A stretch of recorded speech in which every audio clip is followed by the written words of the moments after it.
California, the Lux Radio Theater presents Miriam Hopkins and Henry Fonda in Mary Burns' Fugitive, with Mary Astor and Paul Guilfoyle.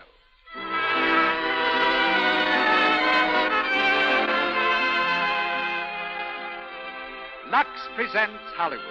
Our play, the drama of an innocent girl pursued by both a gangster and the law, and how at last true love comes to Mary Burns' Fugitive.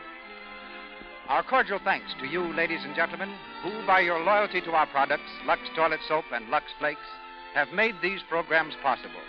For every time you purchase a cake of Lux Toilet Soap or a package of Lux Flakes, you not only are telling us that you appreciate our performances, but you also are enabling us to continue these performances.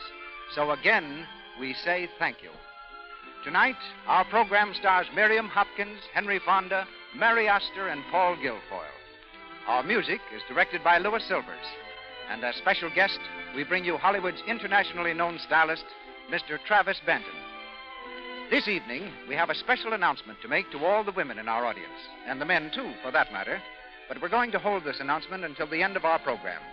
So don't fail to keep your radio turned on until the very end of this hour, or I know you'll be greatly disappointed if you miss this announcement. I'm very happy to report that our regular producer, Mr. Cecil B. DeMille, is rapidly recovering from his illness and will soon be back in the Lux Radio Theater. I'm equally pleased to be able to introduce again, as guest producer, the star of so many of your favorite screen classics. Ladies and gentlemen, Mr. Edward Arnold.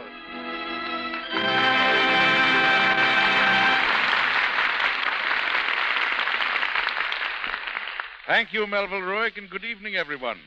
Of the stars on our stage tonight, Mary Astor is the only one whose success on the screen is the fulfillment of childhood ambitions. Miriam Hopkins wanted to be a dancer.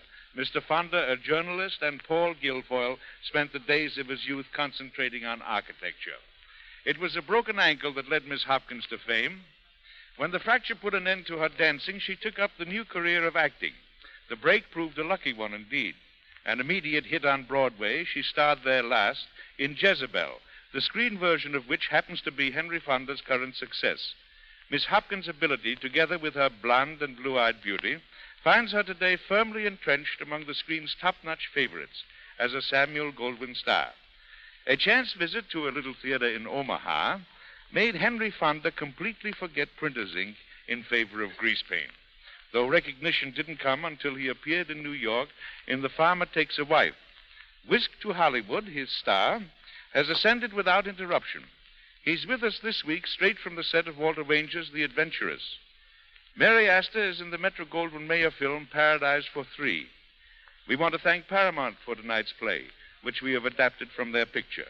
Right now, they are busy over there starring Sylvia Sidney in You and Me, which is another promising dramatic film.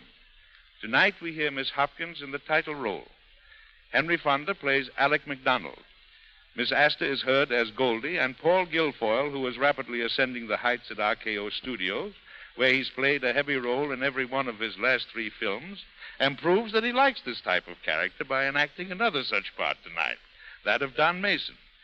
And now, it's curtain time.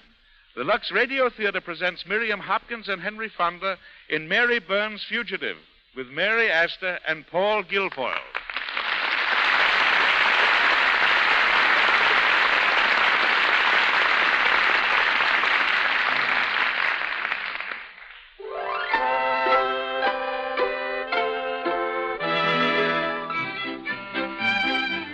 On the outskirts of a quiet little town in Maine, an attractive roadside coffee shop borders the state highway. It's a bright May morning.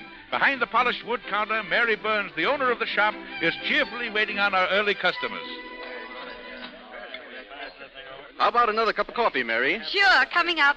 Say, it smells good. We should learn my wife to make coffee like this. Hern tastes like it was made in a rubber boot.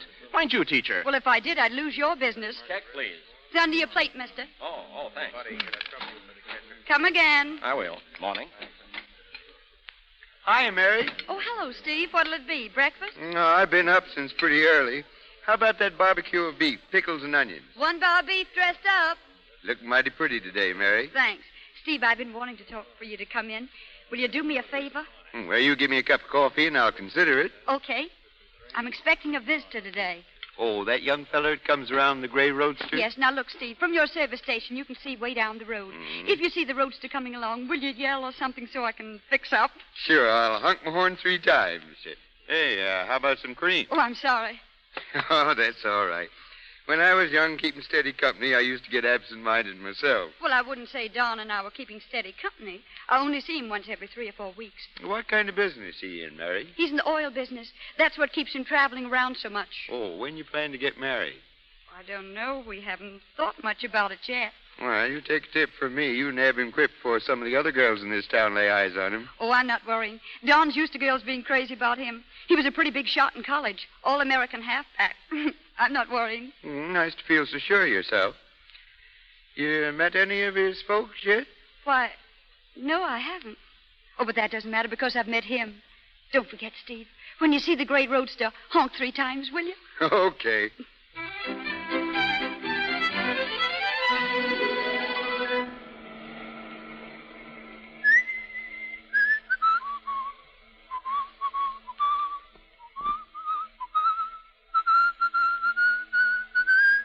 Hey, Don, don't you ever get tired? You've been murdering that thing ever since we left New York. I'm getting fed up. Stick to your driving. That's a love song, Joe. Haven't you ever been in love? No, I ain't. I'm too smart. Wait till you see Mary. I've been hearing enough about her. She's certainly got you hanging on the ropes. You know, you lack imagination, Joe. Did you ever hear of Romeo and Juliet? Antony and Cleopatra? Yeah. With all the beautiful dames on Broadway, why do you want to marry a hillbilly that lives 100 miles from no place? Not want to, Joe. Going to.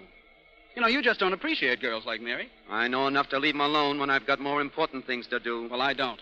There's nothing more important to me right now than Mary, and this is the last time I'm going to tell you. Okay. Take it easy, Don. I didn't mean Save it. Well, this is the town. Pull into that service station up the road.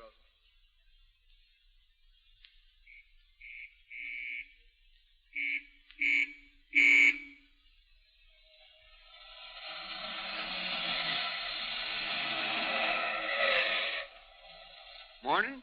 Ethel or regular? Ethel, fill her up. And check the spark plugs, will you? She's missing on the grades. Yes, sir. Don! Mary, I was just coming over. Oh, Don, I'm so glad to see you. You're glad. What do you think about me? Mary, this is Joe. Hello. Hello. Come on, Mary. Hey, where you going? We're going to take a walk down to the lake where we can have some privacy. Keep your eye on that suitcase, Joe. Don, stand still a minute. Let me look at you. You like what you see? Mm-hmm. It's been a long time, Mary. A lifetime. I thought you were never coming back. I've been busy. But I got some news for you this time. Can you stand a shock? An earthquake. We're going to Canada to spend our honeymoon. Honeymoon. Or did I forget to tell you that we were going to be married? Oh, Don. Tonight. By the first minister we can find. Tonight. Yes. Listen, Mary. I have to be in Canada tomorrow. It means a lot of money that... Well, it's what I've been working for all along. For you. But, Don, we could wait a little. You'll be back. Not for months. Maybe never. Are you going to let me go alone? But the coffee shop. Oh, forget it. Give it away.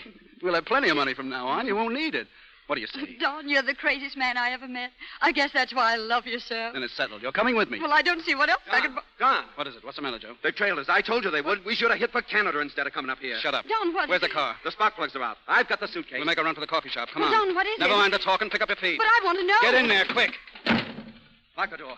Mary, bolt those windows. Don, what's wrong? What is this? What are you running away from? Never mind the talk now. Get away from that window. Oh, Hold them off, Joe. I'll kick up a fire and get rid of the bonds. Mary, where's the kerosene? oh, over there. Oh, don't stand there. Get it. Here they come. There's a raft of them. Local police? No, G-Man. Let them have it. You got to keep them out of here a while. Keep down. Here, give me that can. Duck down. Stay out of sight. We can handle them. Mary, get the bonds out of the suitcase and burn them. Bonds, wait. Don't ask any questions. What is it? They got me. You fool, I told you to stay down. You got to make a break for it. Come on, out the back way. You'll have to help me. I can't. My leg. Oh, he's hurt. You mean you can't run? My leg. I can't make it alone. You're out of luck, Joe. No! You can't leave me. Don't let those G guys get me. I'll squeal before they give me the hot seat. So help me, I'll squeal. Oh, no, you won't. You won't squeal ever. What? No! I didn't mean it. Honest, I didn't mean it. I won't squeal. I won't. I'm making sure you won't.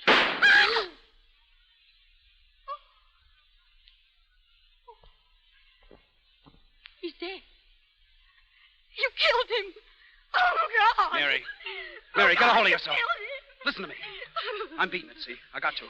But no matter what happens, don't you double-cross me, Mary. I'll be back for you. You're mine. Nobody else's. Remember that. Goodbye, kid.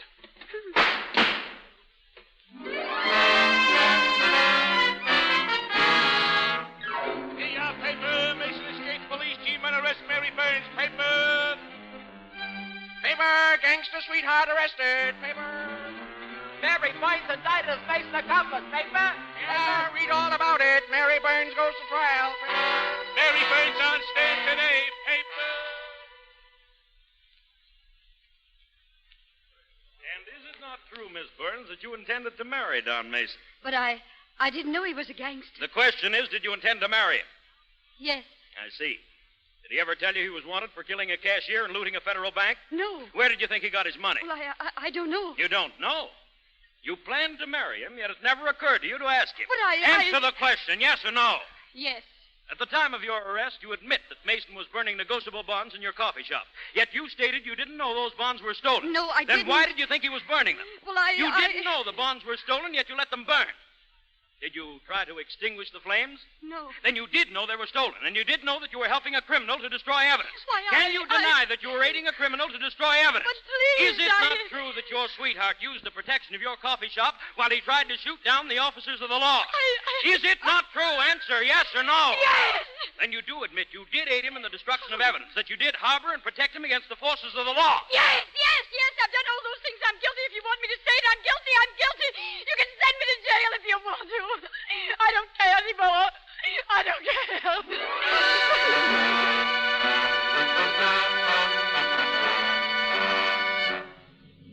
This is not merely an indictment against an individual, but against a system. Mary Burns, you have been found guilty of aiding, abetting, and harboring a criminal. And of you, an example must be made once and for all. For you are as much a criminal as the criminal himself, with gun in hand and murder in his heart. This court, having found you guilty, prescribes the maximum penalty provided by law. Mary Burns, I sentence you to the penitentiary for a term of 15 years. 15 years? 15 years!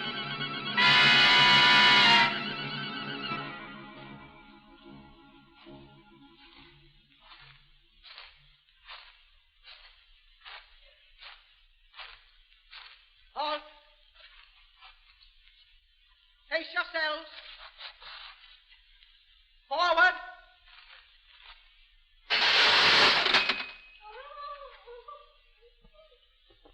Mary. Mary. What? All right, kid, we can talk now. All the little jailbirds are allowed to twitter in their cages until they turn the lights out on us. Yeah, How'd it go today, kid? just like yesterday. And the day before. And the day before that. I wonder how long I've been here. You said about 6 weeks when they first put me in with you. That's 2 months ago. 3.5 months. Seems longer. Oh, you'll get used to it. I'll never get used to seeing women caged up like animals, robbed of everything that belongs to them, everything they were put on earth for. Home, children. I'll never get used to that, Goldie. I know how you feel, kid. You know, I've always wondered how a nice country girl like you got mixed up with a tough hombre like Mason. It don't make sense. Made sense enough to bury me alive for 15 years. Number 17255. That's you, Mary. Matron's calling you. Mary Burns. Yes? Oh, why didn't you answer? I've got some news for you, Mary. Mr. Cameron of the Prison Parole Board has taken a personal interest in your case. He'll be here tomorrow to talk to you. I'll take you to the warden's office before breakfast. Thank you. Goldie, did you hear that? It's a great break for you, Mary. Play ball with them. Tell them everything they want to know. It's your one chance of getting out of here before 1953.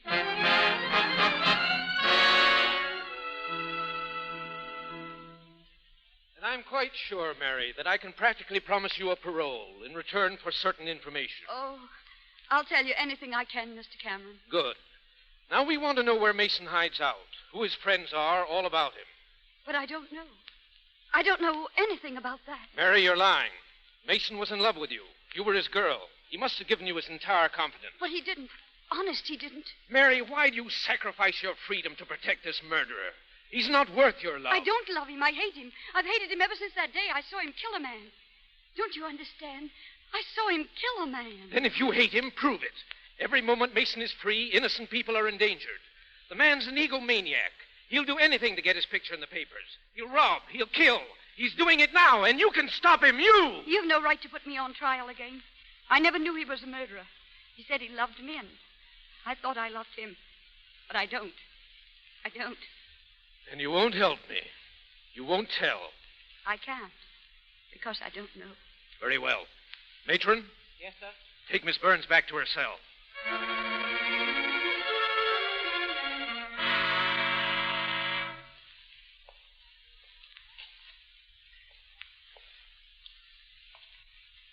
Mary, will you quit that walking up and down? You're driving me nuts.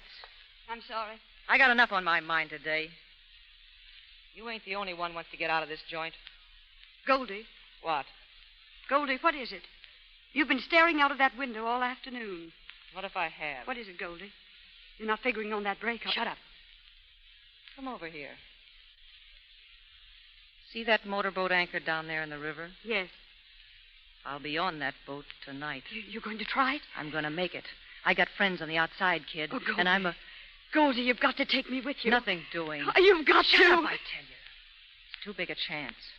Goldie, please, you can't leave me here. It's the only way left. It'd be twice as hard for two of us. Well, if you don't take me... You'll squeal, huh? I'd do anything rather than stay here another day. Oh, Goldie, please.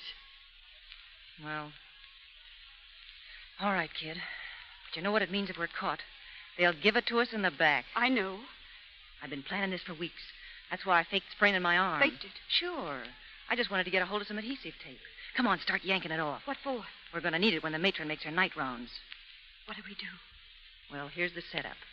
Around 11 o'clock, the matron starts making her rounds.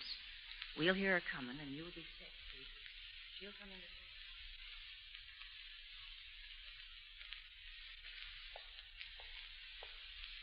Matron. Who's that? Goldie Gordon. What's the matter?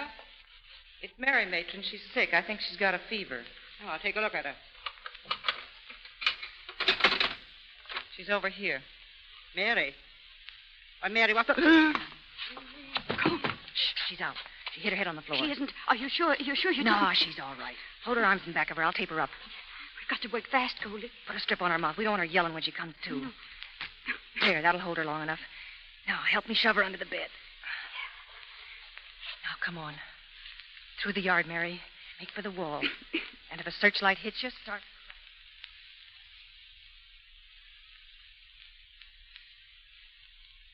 Almost there, kid. Keep in the shadow. There goes the gate open. The milk truck's coming through. Here we go, kid. Ready? Ready. Come on. Who's there? Halt! Halt! Keep going, Mary! Don't stop!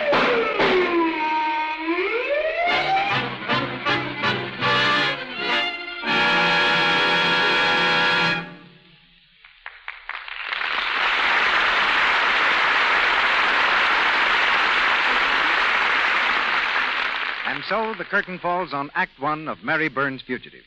In a moment, our stars will be back for Act Two. Meantime, here's a chance to test yourself on how up to date you are, on how much you know about the new expressions the young people are using nowadays. I'm going to ask a young high school girl in our audience to help me out in this little adventure. Miss Crow, let's start in this way. Suppose you met a very charming girl, beautifully dressed, and noticed that her slip showed an inch or two below the skirt of her frock. What would you say? Well, Mr. Ruick, I'd say, it's snowing down south. The younger generation always has a phrase for it. Or you might say, you're dragging anchor. Oh, a nautical twist, eh? Yes, sir. Like a friend of mine from Ohio says, USA. USA? That's the United States of America, isn't it? In this case, it means undies showing awful. Well, well, live and learn. But whether a slip shows or not, the fastidious woman of today insists on its being dainty, fresh, and lovely looking. And that is why women are so grateful to Lux Flakes. These gentle, magical flakes remove perspiration completely, and at the same time leave color and fabric fresh and bright. For their own peace of mind, in order to be sure they don't offend, dainty women Lux lingerie after each wearing. Anything safe in water, you know, is safe in Lux Flakes. May I remind you, ladies and gentlemen, that at the very end of the program, we have an announcement to make of unusual interest. And may I suggest you have pencil and paper ready. And now, Edward Arnold. Miriam Hopkins, Henry Fonda, Mary Astor, and Paul Guilfoyle continue in Mary Burns' Fugitive.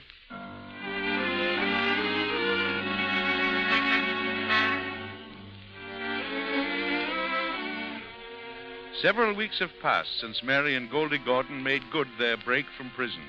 In a mountain hideaway, one of Don Mason's henchmen reads him a newspaper account of the escape and the search which is still going on.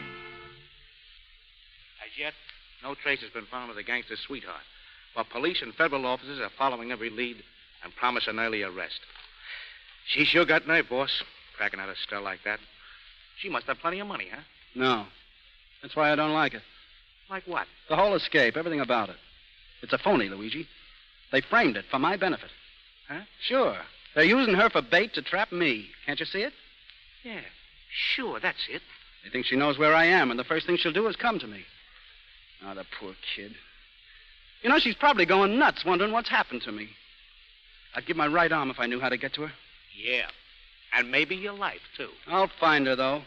And I'll beat them at their own game. I'll snatch her right out from under their noses, the chumps.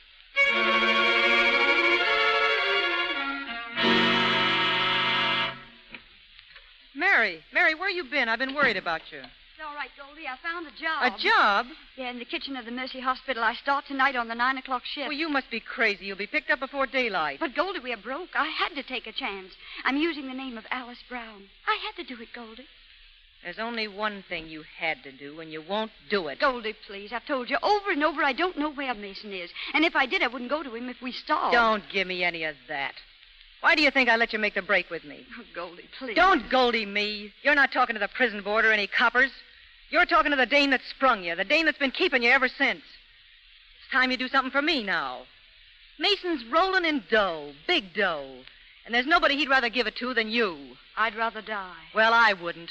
I'm through sneaking along alleys, hiding in this rat hole, eating this garbage, when all the time we could be living like human beings. You and all the law can't make a crook out of me. You double-crossing little heel, after all I've done for you. Goldie. I'm sorry I did that, kid. It's all right. Forget it. I got to get back to the hospital. Good night, Goldie. Night. You can come out now, Mr. Cameron. Any chance of her coming back? No. Well, you heard her. She don't know where Mason is. Maybe she's suspicious of you. No, she ain't. I've been careful. All right. We'll have to change our tactics a little. Well? We'll have to make Mason come to Mary Burns. How? Through you. The underworld knows you as an escaped convict. You've got to plant the information somewhere that Burns is hiding here, waiting for Mason to contact her. Can you do it? I'll do anything for a parole. All right, then. Get busy.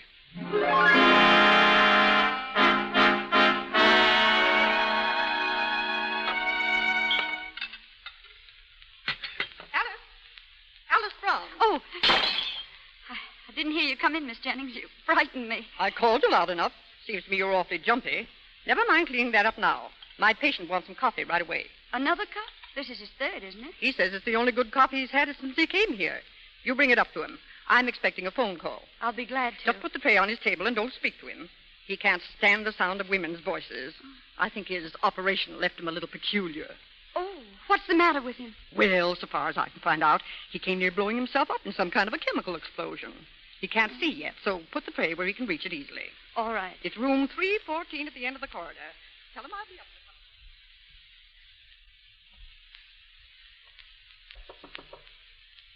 Come in. Who is it? It's your coffee. Oh, thanks. Let's have it, will you? No cream or sugar? No. Good. Smells like coffee. Tastes like coffee, I hope. It is coffee. I'm glad you like it. Say, you're not my nurse. No. Who are you? I'm sorry. Your nurse told me not to talk to you. Why? Why did she say that? Well, she said you didn't like the sound of women's voices. Oh. Did you ever listen to Miss Jennings' voice? Why, yes. Well, there's your answer. I was never conscious of funny noises until they put this bandage on my eyes. Her voice isn't exactly soothing, but yours is, so go ahead and talk. Thank you. You know, if I ever get married, it'll be to a girl who makes coffee like this. Delicious. What's the matter? What are you laughing at? Oh, I'm sorry. Don't be sorry for a laugh like yours. But you didn't answer my question. Well, I laughed because I'm the girl who made the coffee. Are you? Well, you're the world's champion coffee maker, and I'm the world's champion coffee drinker. How do you do? My name's McDonald. What's yours? It's Alice Brown. I work in the kitchen. I've got to get back now. Will you bring me some more coffee later? Well, I'll make as much as you want. That wasn't what I said. I asked if you'd bring me some. I'll see what I can do. Miss Brown? Yes, Miss Jennings. Are you going back in there for that tray? Why, no, I was just coming out. Don't bother. I'll go in and get it myself. You get back to the kitchen. Yes, Miss Jennings. Oh, back so soon? Come here. You know, you're a very nice girl. Why, Mr. McDonald. Oh. Yes, put down on my chart that my mind wanders at times.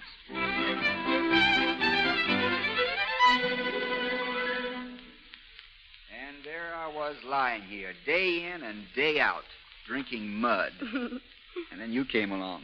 I'll never forget you for this, Alice Brown. I'm glad. How are your eyes today? They hurt a little. Oh, that's because they're getting better. I hope so.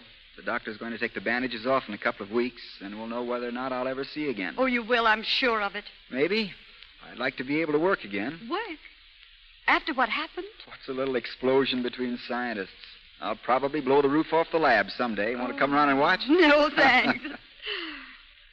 I'd better get back now. No, not yet. Sit down. I can't. If the superintendent sees me Let here... her. Doctor said I was to be humored in everything.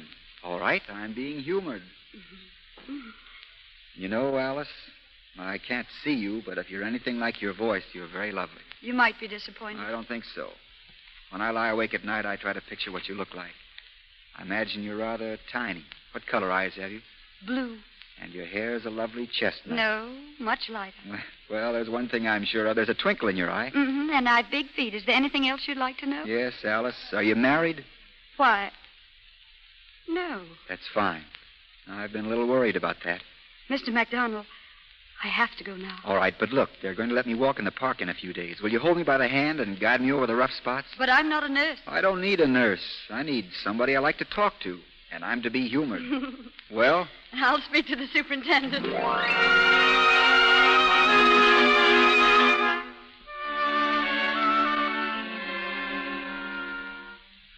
And here's the money for the rent, Goldie. I guess that covers everything. Yeah. I feel like a prize heel using your dough like this after the way I rousted you around. Well, you rousted me out of jail, too. I'll never forget that. It sure is a miracle you haven't been recognized. I hope our good luck lasts, that's all. I haven't even been thinking about it. I guess when you see other people suffering, you forget your own troubles. Is that it? Or is it that guy you've been walking through the park? He's suffering too, Goldie, but you'd never know it. He may be blind for life, and he jokes about it. You ain't going soft on him, are you? A lot of good it'd do me, wouldn't it? The way things are now. Yeah. Well, I've got to beat it. You seeing him again? I said if it was a nice morning. Well, the sun's out. Keep your hat down over your face, kid. Don't take any chances.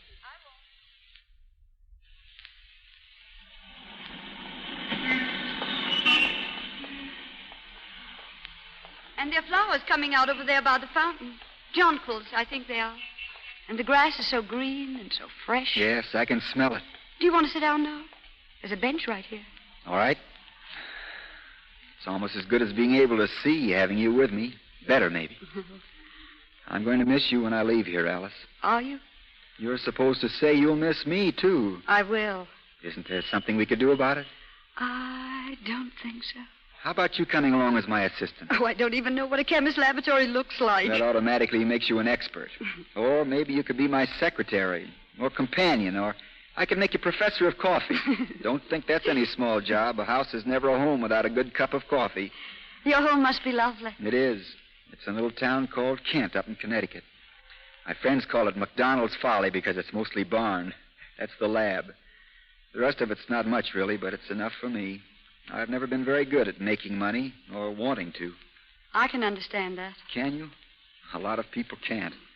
Most people lie, others cheat, some even kill for it. But would you sell your happiness, peace of mind, contentment right now for any price? Bet you wouldn't. What's the matter?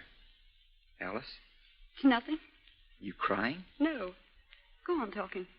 Please. Alice, what do you think about coming home with me? Do you really want me to say yes? So much so that I'm afraid. Afraid of what? I have a premonition.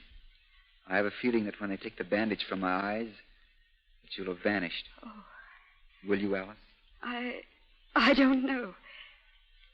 Don't you think it's time we were starting back? All right. Thanks for the walk, madam. It's been grand.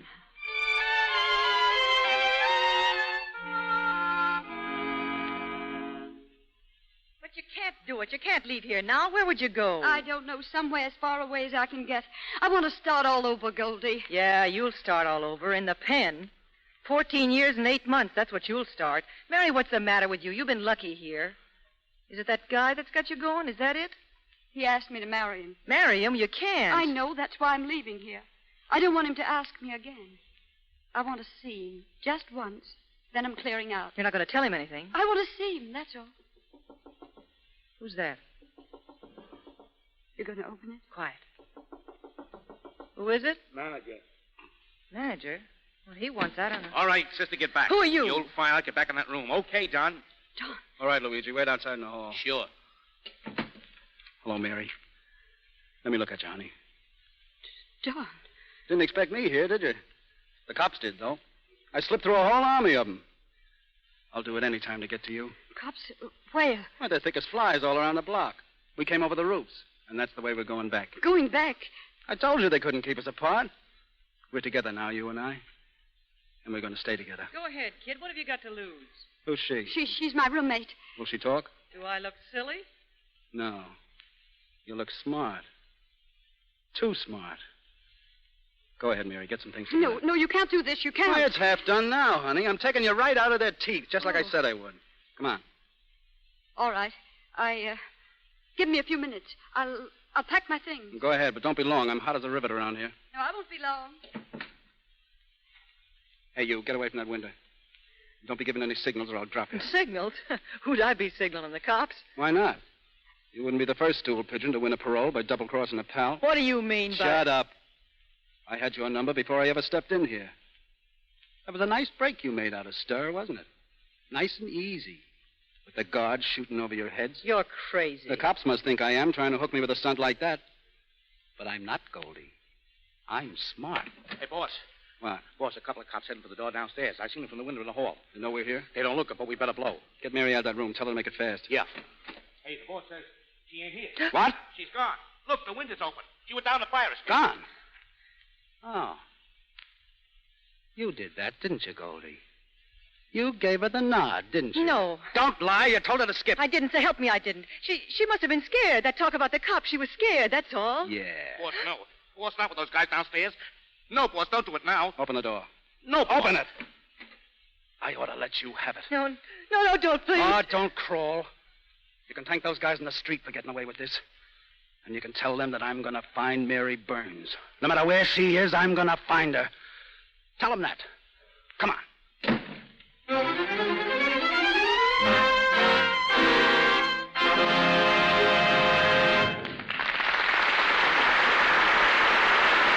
We pause for station identification. This is the Columbia Broadcasting System.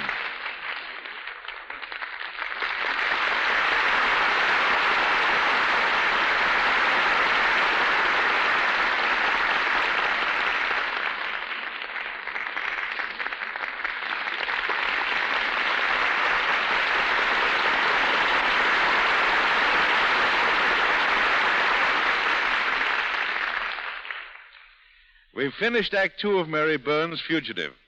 Before getting into the third act, we observe an old custom and hear from another personality from behind the scenes of Hollywood.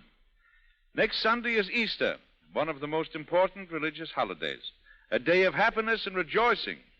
An interesting sidelight is that tradition has decreed it to be the official opening of spring styles, a sort of premiere performance of new clothes. We figure you'll be interested in hearing what one of the screen's capital's best-known authorities has to say about styles. He's Travis Banton. Mr. Banton has created clothes for Paramount stars for 13 years. He is largely responsible for the style influence wielded today by celebrities like Claudette Colbert, Marlene Dietrich, Carole Lombard, and tonight's star, Miriam Hopkins. As a husband, Travis, and the father of 2 daughters, I have a marked interest in women's clothes, an interest which reaches tremendous proportions about the first day of every month. So go ahead and tell me what kind of clothes I'll be paying for this spring. It may sound strange, Eddie, but the individual exerting the greatest influence on new styles has been dead for 18 years.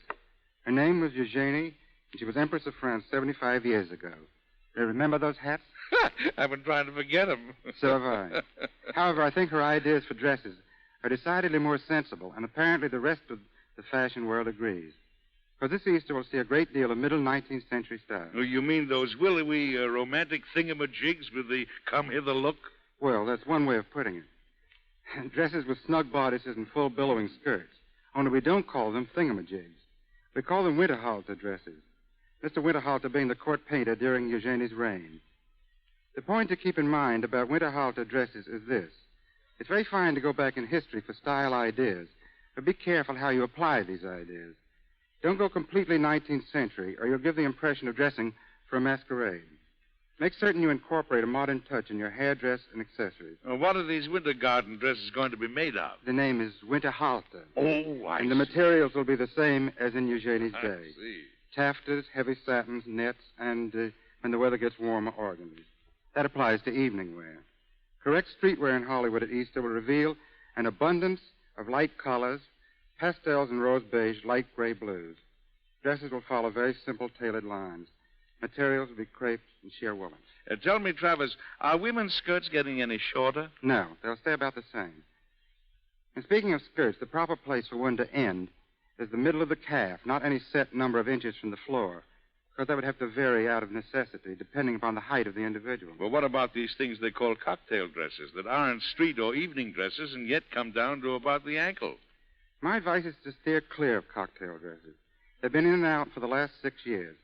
But a woman will look better for late afternoon and dinner if she chooses a regulation length dress in formal fabrics, such as velvet or lame, with a simple cloth coat or a fur jacket. Of course, that's only my own opinion, and some well-dressed women don't seem to agree with me. There are a few other things I don't like in styles which make me look a little foolish because I had so much to do in making them popular. For instance? Well, veils. I designed some for Marlene Dietrich on the screen, and for a while they were fine. But now let's forget them for a while. Miss Dietrich also set a style when I gave her a bunch of carnations to wear on her hair. But I think it's time we put flowers in vases and keep them off of a girl's head. And fancy gloves. I had something to do with them, too. I wish I hadn't. I'm all for gloves, but let them be simple. I'm also a staunch believer in women spending as much money as possible. Take it easy. Take it easy. Take it easy. Let me finish. I just want to suggest that if women spend their money on good materials and forget about doodads and ornaments, they'll dress much better and will actually economize. Paris doesn't quite agree with me because at the moment they're advocating buttons made of walnuts and chickens for hats, and they're putting lobsters on the fronts of their dresses. A sort of a combination salad idea. By the way, did you ever taste my sauerbraten? No, I don't want to. That's too bad. Eddie, looking at you reminds me of waistlines. Waistlines? Say, you're sure again me tonight, aren't you? No, not at all. You merely prompt a thought. The trend today is toward a high waistline. That's perfectly all right. But dresses should emphasize the natural waistline also. And a dress can do both easily, as Claudette Colbert shows you in Bluebeard's Eighth Wife. Your own waistline is a pretty good asset, and don't let fashion deprive you. I'll back you up on that, Mr. Benton. You look at Mr. Arnold. Any other remarks? Yes, one more, which is pretty important. Give the care of clothes the same attention as you give the purchase of clothes. Did I hear the word Lux coming up? You certainly do. I can't tell you why Lux Flakes are so fine, but I can tell you that they leave washable materials looking smarter than anything else I know. And more washables will be worn this summer than ever. By smarter, I mean that colors stay fresh and alive when you use Lux, and fabrics retain their new look so much longer. You can be pretty sure that's why Lux is in all the big studio wardrobes in Hollywood. And one parting bit of advice. When you buy a hat or a dress or a pair of shoes, bear in mind with what other clothes you're going to wear that hat or dress or shoes. Only through the coordination of good taste will you dress properly. Thank you very much. Thank you, Travis Banton. Thank you.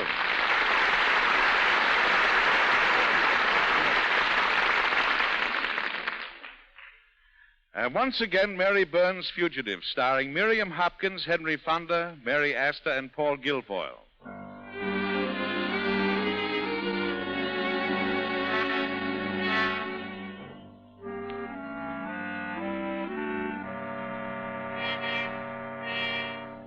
More weeks have passed. Weeks of terror for the fugitive Mary Burns. Hunted by the police, hunted by an insane killer, she walks in the shadows, never showing a face, startled by every footstep. Now, in desperation, she turns to the only refuge left to her, the home of Alec McDonald in Connecticut. As she stands in line at the railroad ticket office, the newsboys scream her name from the street.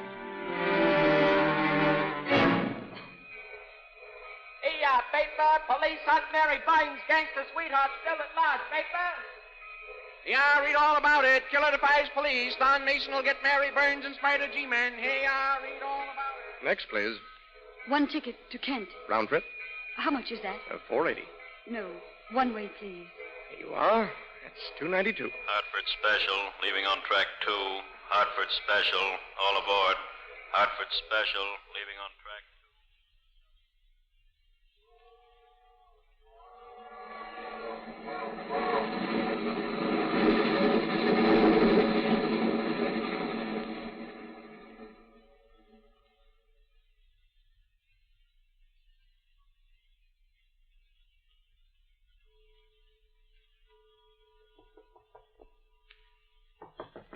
Who is it? Just a minute. Who is it? May I come in, please? What you want? Mr. McDonald, is this his house? Yes, ma'am, but he ain't been well. He just come from the hospital last... Who is that, Jerry? Lady here, sir, says she want to see you. Oh, yes? What is it, please? Don't you know me? No, I don't. You can see me now. Don't you know my voice? Alice, is it really you? Yes. Catch her, Jerry. Yes, sir. What's the matter, Alice? Alice, what is it? Carry her inside, Jerry. Yes,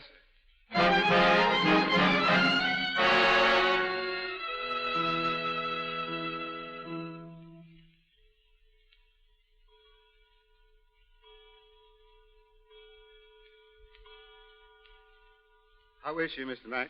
Is she all unfainted yet? She'll be all right. Fix a cup of tea, will you? Yes, sir. Right away, sir. Alice? Why do you look at me so curiously? Do I seem so strange to you? You're exactly as I've always pictured you, except that you're much lovelier. How did you come here? Please, don't ask me anything now, Alex. I've been sick, that's all. I thought it'd be quiet here if you'd have me for a while. I'll have you for a long while. You just try and get away. Thank you. I'll make you happy here. It may be lonesome at first, but no, that's just why What? Nothing. It's a good place for a rest. That's what you need, don't you? Rest? Yes. That's what I need.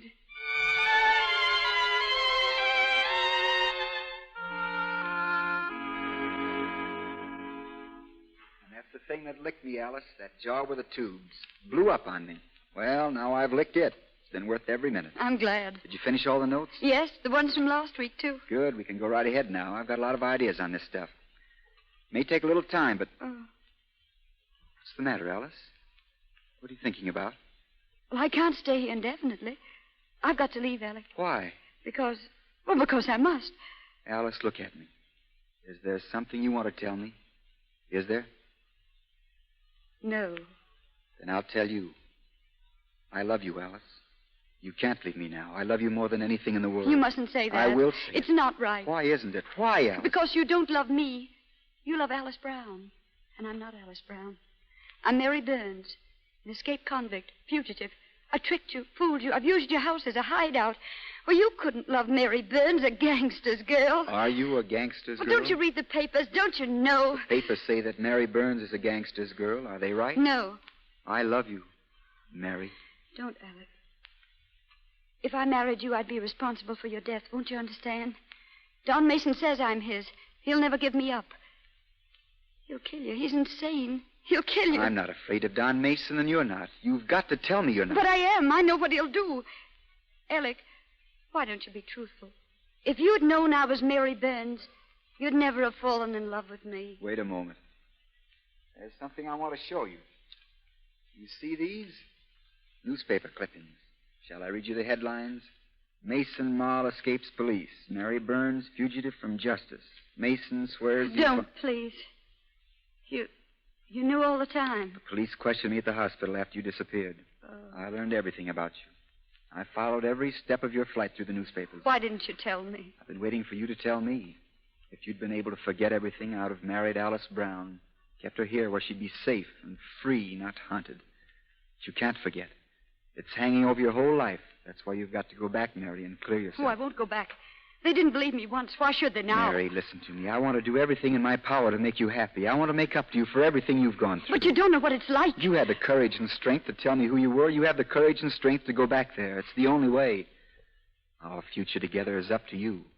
We can go away where no one will ever find us, or we can stay here and face it bravely and honestly. Which will it be, Mary? I'll go back. Mary. Mary, darling. Long distance, please. Hello. Get me the Federal Bureau of Investigation, Washington, D.C.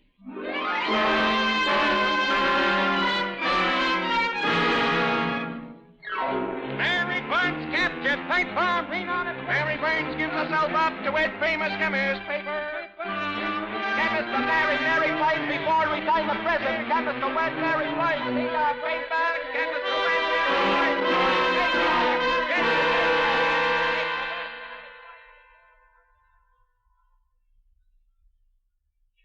Wed Mary Burns. Take it easy, boss. Nobody's ever taken anything from me that I wanted. She doesn't love that guy. The G-Heat panicked her, and she wants security. And that's what I'll give her right now, for her and for me. Come on, we're scrambling. You dope, Mason. That place is 1,500 miles. There are planes, aren't there? I'm going to give those newspaper pals of mine a headline that'll thrill the world. Did you ever hear of Pagliacci? No. Well, never let it be said that Mason is a Pagliacci. Come on.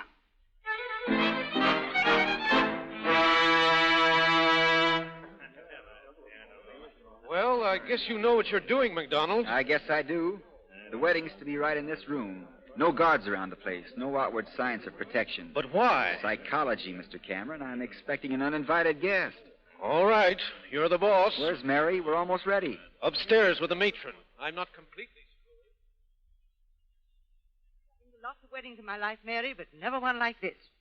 It's too bad you'll have to be separated. But then, as Mr. McDonald says, it'll only be for a little while. He's a fine man. He's the finest man in the world. And you're a brave kid. Have you got everything? You know, every bride should wear something old, something new, something borrowed, and something blue. Well, I've everything but something borrowed. Would you lend me something? Sure. Hand me my bag. I'll let you have my handkerchief. Thanks. Here you are. Hanky matches you. Why, Mary, what's the matter? Nothing. That revolver in your bag. I have to carry it, Mary. Oh, I know. It just made me remember I'm not just a happy girl getting married. I'm Mary Burns, fugitive. Alec. Hello. Nervous? Well, isn't every girl nervous at her wedding? I suppose so. Don't be frightened, dear. I'm not. But, Alec, this marriage is too unfair to you. It's what I want. Thank you, darling. They're waiting. Come on, Mrs. Kelly. And do you take this woman for your lawfully wedded wife, to love, honor, and cherish as long as you both shall live? I do. If there be anyone who knows why this man and this woman should not be joined together in wedlock, let him now speak, or forever after... I'll speak. Shut up. Oh! Shut up, everybody. Stand where you are. Mary, come here. Mason, you can't get away with this. You poor sap. Did you think I was going to sit by and let you marry my girl? Mason, you're nothing but a cheap grandstander. Yeah? I'm the most famous guy in the country, that's all. You're insane, Mason. I'll show you how insane I am. Mary, come here. Alec. You'd better go, miss. Yeah, make it snappy, kid. We got to get going. You, McDonald, that crack about my being a cheap grandstander is your last crack. But I'm going to give you a memory to take with you. Mary, show that Sir Galahad you were kidding him. Show him who you really love. Show it to him with a kiss, Angel. All right. Yeah. What do you think of that, Sir Galahad? Come on, kid, let's lay him. Wait until I get my handbag on the table. We'll make it snappy. Mary, that's my bag. Shut up, you. Hurry up, baby. All right, Don. Are you ready? Yes, Don. Get back. Get away from him. You got him, Mary. He's dead. Dead. I killed him. I killed a man. Oh, my God!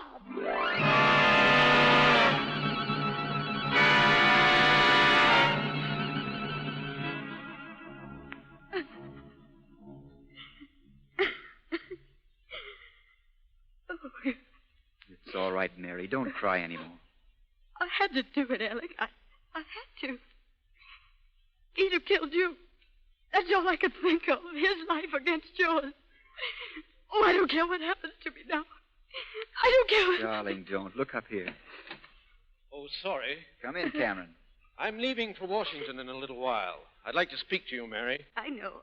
I'll be ready in a few minutes. Oh, there's no rush for you. What? I just phoned headquarters. They're pretty proud of you, Mary, and they'd like to show their appreciation. The chief cut through a little red tape and had a paper drawn up. It isn't absolutely legal yet, but it will be by tomorrow. What is it? Let me see. This is to certify that the prisoner known as Mary Burns has been granted complete and full pardon. Alec. And has been remanded to the custody of and is responsible. Read it, Mary. To the custody of and responsible to Alec MacDonald, husband.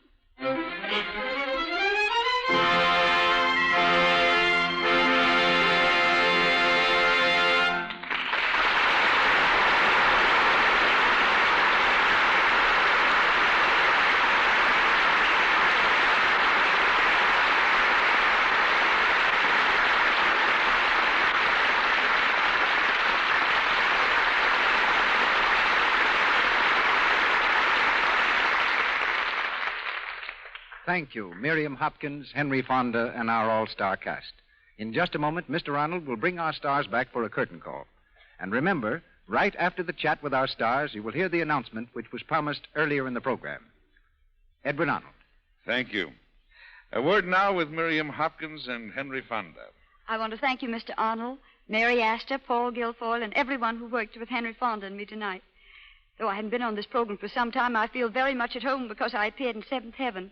That was the first broadcast of the Lux Radio Theater. And you've beaten me by a few years, Miriam. Tonight was my first. Well, I'm sure you'll come back again if you liked it as much as I did. This was my third time here.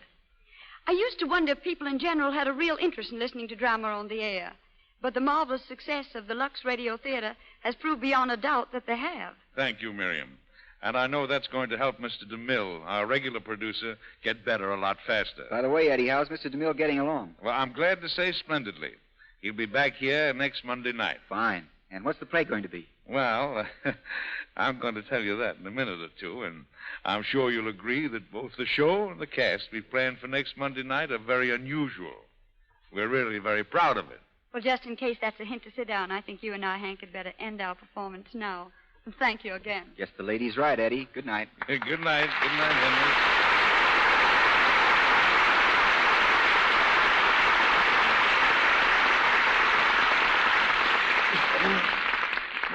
Thank you, Miriam Hopkins and Henry Fonda. And now, while we are waiting for Mr. Arnold to come back and tell us what has been planned for next week's performance, I'm going to make our special announcement to you. For a long time, the sponsors of this program have been trying to think of some means of expressing their appreciation for your enthusiasm and loyalty. To do this, we have searched for something beautiful and yet practical, something that would have a real value so that it could be kept for many years. Something that would be part of your everyday lives. Well, it wasn't easy to get, but finally the makers of Lux Flakes, through the cooperation of the world's largest silversmiths, have been able to obtain one of the most beautiful sets of teaspoons I have ever seen. They are original Roger silver plate, guaranteed by the International Silver Company. These teaspoons have been specially designed in an exclusive pattern called Allure. This pattern is new, dainty, and modern. Its delicate wheat motif sweeps gracefully from bowl to tip. It is not ornate, but has just enough design to add character to the sparkling beauty of the silverware. And, of course, there is absolutely no advertising on the spoons in any way whatsoever. We knew that you would want enough to go around. So, while the supply lasts, you may get 6 spoons, a complete half dozen, in the easiest way imaginable. And a written guarantee of satisfaction from the International Silver Company is enclosed with each half dozen spoons. Just let me read you part of what it says on the guarantee. Every piece is guaranteed to give satisfaction in family use and will be replaced without charge at any time it does not conform to this guarantee. Now, these teaspoons are really valuable, the kind of spoons that you buy thoughtfully with the idea of having them give you a lifetime of beauty and service. While the supply lasts, you can get these spoons simply by sending to Lux, Meriden, Connecticut, 50 cents in coin, the top from a package of Lux, large size, and your name and address. Let me repeat that. Lux, Meriden, M-E-R-I-D-E-N, Meriden, Connecticut. This offer is good only in the United States. Be sure to send a top from the large size box of Lux. The large size is more convenient and more economical, too. And here's more good news. Many local dealers have sales on Lux Flakes right now, so you will be able to save money on buying Lux at the same time you get these spoons. Now, let me repeat. Send the top from a large package of Lux, print your name and address clearly on a piece of paper, wrap 50 cents in coin in the paper, and mail to Lux, Meriden, Connecticut. That's L-U-X, Lux, Meriden, M-E-R-I-D-E-N, Connecticut. This offer is good only in the United States. We are so sure you'll be delighted with these spoons that as an extra guarantee, if for any reason you don't like them, just return them and your 50 cents will be promptly refunded. So send in at once, and in no time at all you will have a complete half dozen of these really beautiful, original Rogers silver plate teaspoons, doubly guaranteed. A money-back guarantee by the makers of Lux, and a written guarantee by the International Silver Company, the world's largest silversmith. And now, here is Mr. Edward Arnold with news of next week's show. And here, ladies and gentlemen, is another announcement that I'm sure will delight you all. On this stage next Monday night, you'll hear one of the most popular stars the screen and radio has ever produced. It will be her first appearance in the Lux Radio Theater, and she comes to you in our air version of her current motion picture, Mad About Music, which is making such a tremendous hit today throughout the country. I refer to Deanna Durbin. And we bring you not only Miss Durbin, but 3 other stars seen with her in this grand play of song and sentiment: Herbert Marshall, Gail Patrick, and Mr. William Frawley.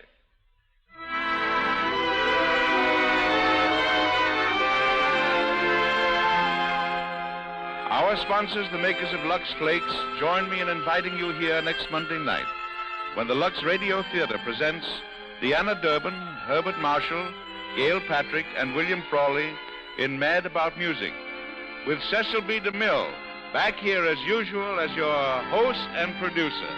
This is Edward Arnold sending thanks to you all, and good night. Edward Arnold appeared tonight through courtesy of B.P. Schulberg. His next picture is Columbia's You Can't Take It With You. Louis Silvers is from 20th Century Fox, where he was in charge of music for Rebecca of Sunnybrook Farm.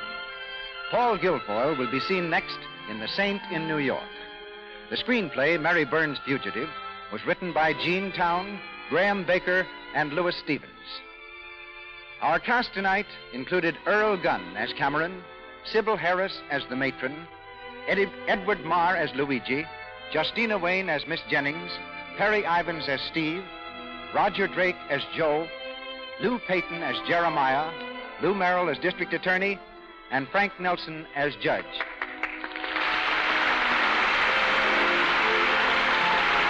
Heard on tonight's program was Thanks for the Memory from the big broadcast of 1938. This is the Columbia Broadcasting System.